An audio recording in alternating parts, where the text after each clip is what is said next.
अड़ताड़ी देकरी वाणी को विराम दउची जय जय से मनुष्य गण मध्य आमर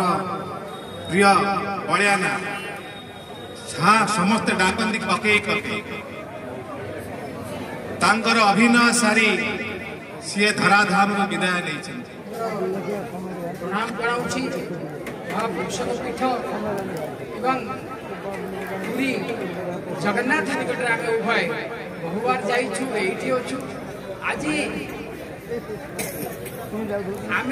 श्रद्धांजलि सभा करबे विश्वास मते मोर आसुनी जे आम कौन करूछु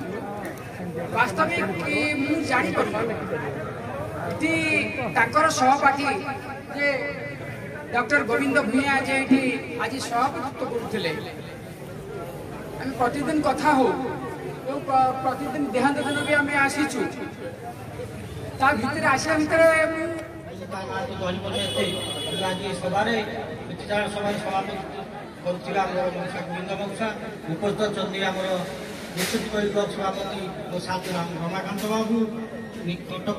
सदर निर्वाचन मंडली नेता रामचंद्र गोछाड़ महागा विधायक दल नेता देवेंद्र भाई एवं ये विषय कहे कि मोर अच्छा अति प्रिय ए अंचल बुझेले 3 लोक बलराम